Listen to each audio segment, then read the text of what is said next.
Welcome back. You're still watching World Inside with me, Tian Wei. The program is coming to you live on CGTN. Every spring, the movie industry around the world gears up for its biggest celebration, the Academy Awards, more commonly known as the Oscars. The 91 Academy Awards ceremony honoring the best films of 2018 will be held on February the 24th. As a well-known screenwriter, director, and producer, Christopher McQuarrie got his start writing the script for The Usual Suspects in 1995, which won him the Best Original Screenplay Oscar. And he made his directorial debut in 2000 with The Way of the Gun. He's a frequent collaborator with Tom Cruise, having written and directed the Jack Reacher, Mission Impossible Rogue Nation, and Mission Impossible Fallout. Earlier, I had a chance to talk to him, and he shared his views on the American film industry and his personal stories, as well as how technology these days are transforming this industry.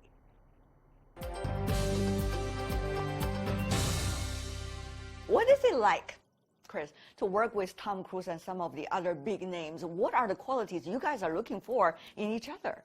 Hard work, first of all. You really have to be willing to put in the extra hours to keep up with this team. These are always a challenge. They're always very fun, but it's always a lot of hard work. And you have to think on your feet because we're changing things all the time. Wow, think on your feet. That is a great phrase I would love to adopt. You have to put extra hours. How many extra hours a day? What is your schedule like for a blockbuster like this? You know, on a movie like this, when you're directing, it's really 24 hours a day. If you're awake, you're working. For some of the actors, it's difficult because they work so seldom, only because the schedule is very unusual. Yes.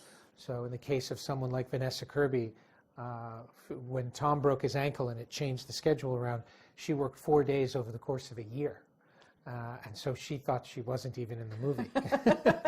But she is, and she yes. is brilliant in the movie, thanks to the efforts of the director. I just point the camera. I'm very lucky. I had good people. So humble. Having said that, though, you started as a screenplay writer. Yes. You won an Oscar even for that. Transition from screenplay writing to director, particularly for a blockbuster franchise like this. What is that qualities that you have to change about yourself and the ways you have to adjust? That is a very good question. You got your answers, I can tell. Screenwriting is about taking everybody's vision and putting it into your work. You have the studio, you have the actors, you have the director, the producers. Everybody has ideas of what the movie should be, and you're trying to put all of that into what you do. Directing is taking everyone's work and putting it into your vision. You're bringing the actors together, the writer, the producer, the composer, all the designers, all the craftspeople that work behind it. So you couldn't have two more opposite skill sets. And to make the transition from one to the other, the first time you do it is very difficult. But you know, when they say you got a big budget, when they say you got an A-list cast, right? And then they say you have so many special effects, does screenplay still matter? Without story, it's all just spectacle. And it really ultimately comes down to character and an emotional connection to the characters. But you know what?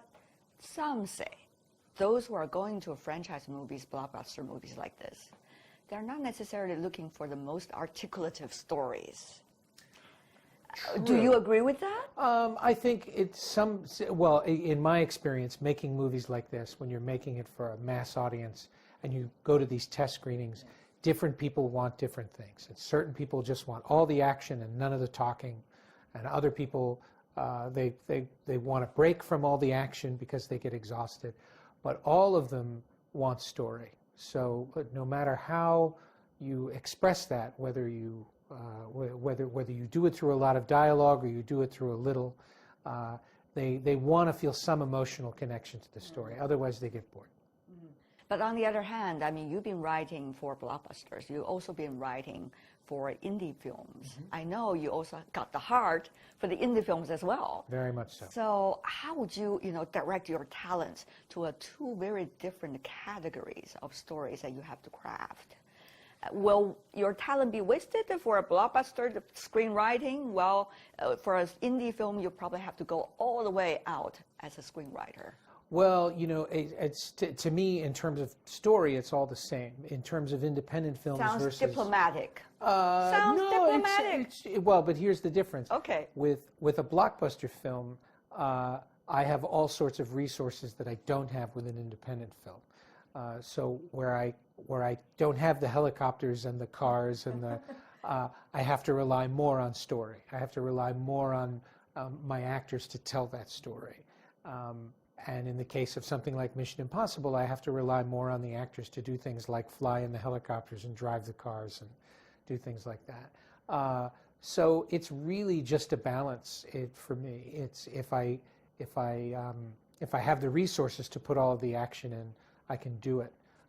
But where I don't, I just have to rely more on good old-fashioned story. Are you already thinking about some indie films to be crafted in the near future? I'm always thinking about that sort of thing. The trick is getting them made. Original movies are very, very tough to get made.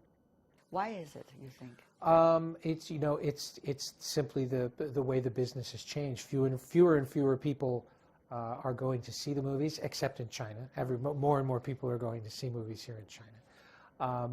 And the kind of movies that it takes so much to market a film and to get movies out there, that a smaller movie that nobody's ever heard of is just as hard, if not harder, to sell than a big movie with a recognizable name.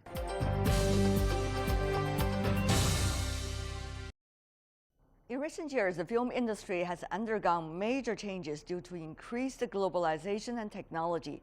Christopher McQuarrie interprets what these changes mean for future development of the industry.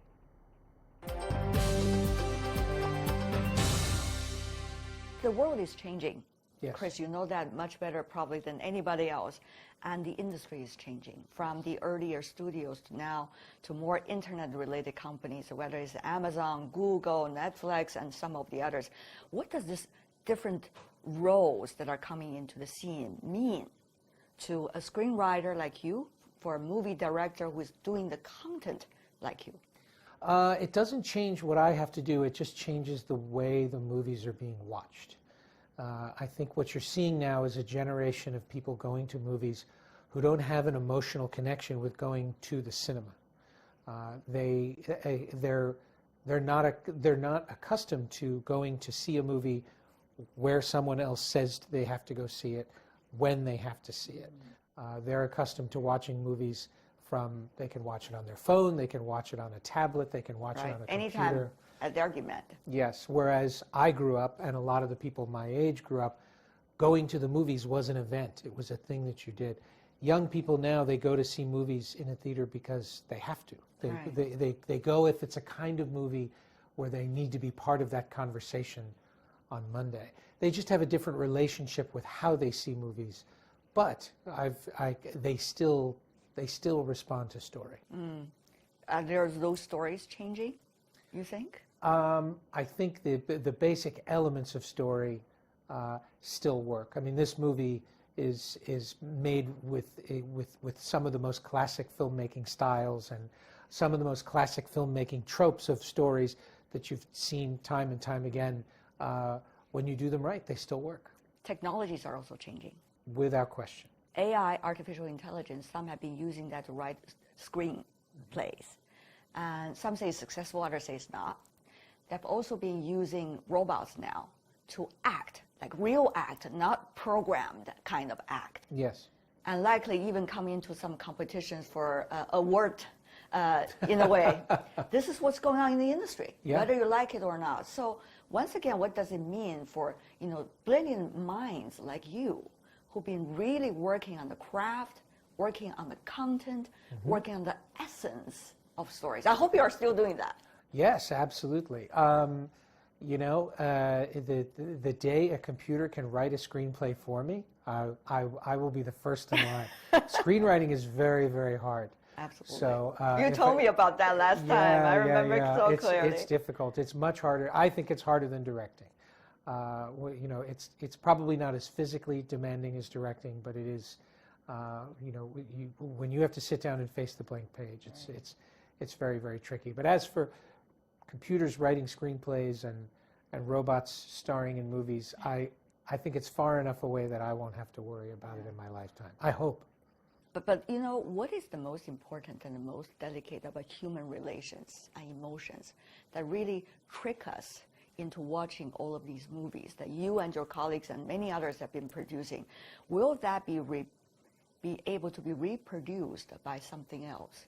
But if reproduced for so many times in the same logic, will people be tired of it and once again looking for something new?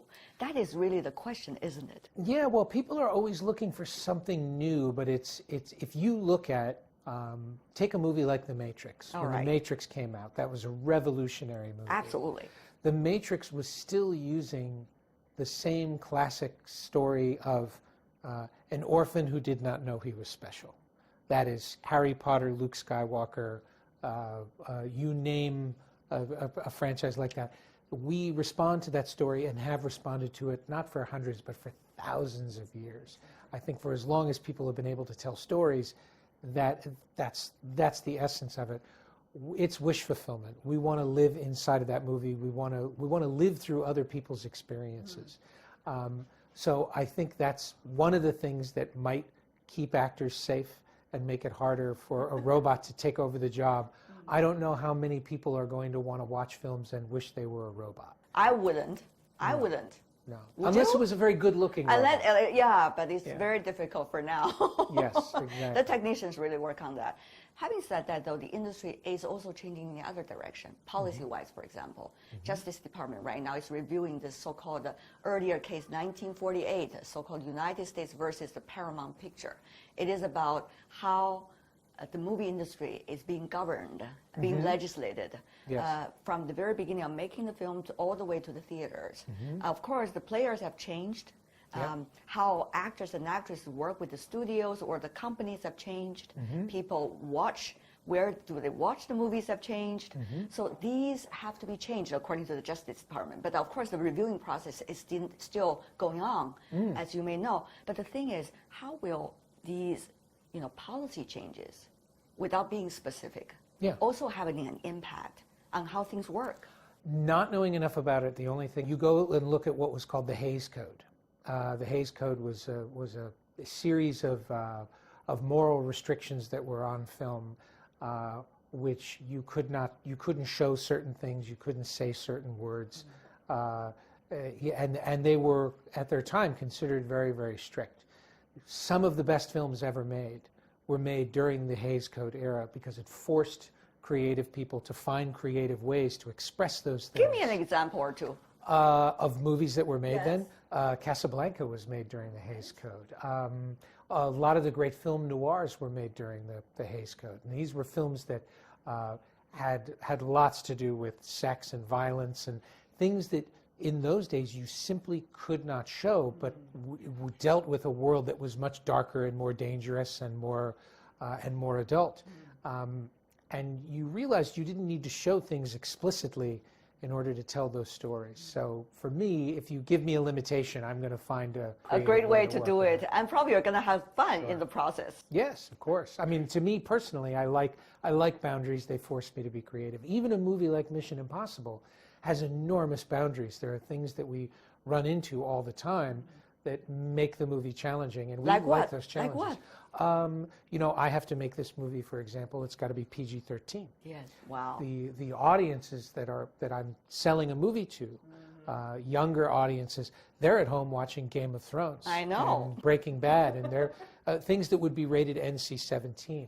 You have to find ways to appeal to that audience and to attract them without overstepping that boundary. What is the trick then that you figured out?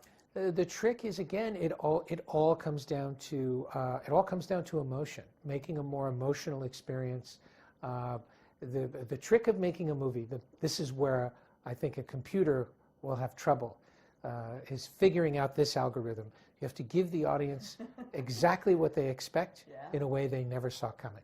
Having said that, though, Chinese movie making is picking up.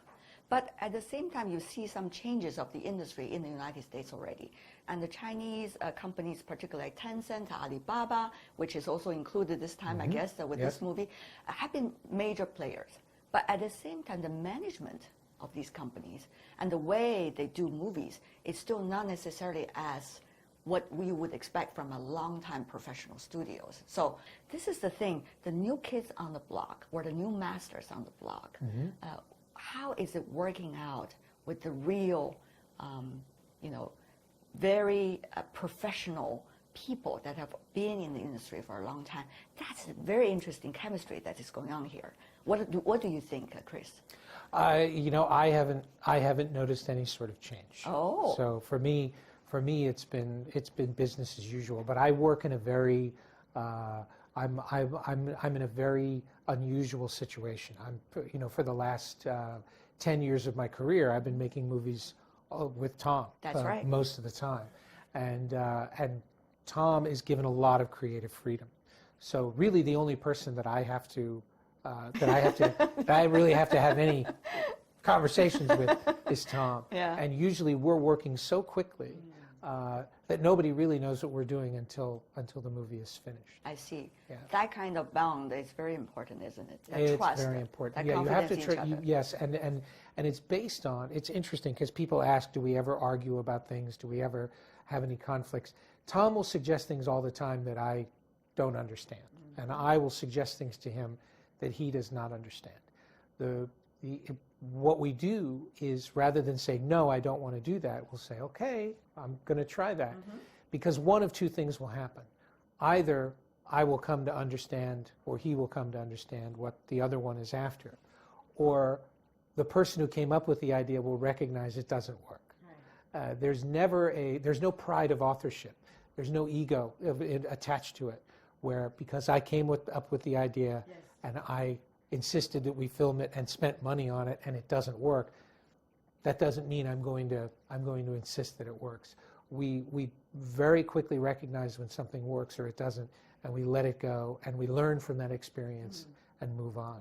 So it's a very conflict-free relationship. It's amazing you could always look for and find inspirations in one another after even 10 years of working together. That is amazing. I guess both of you have very good learning spirit. Lifelong learning is... You have hit the nail on the head. We don't come to anything certain that we know what the process is. Quite the opposite. We know that as much as we think we know, we don't know anything.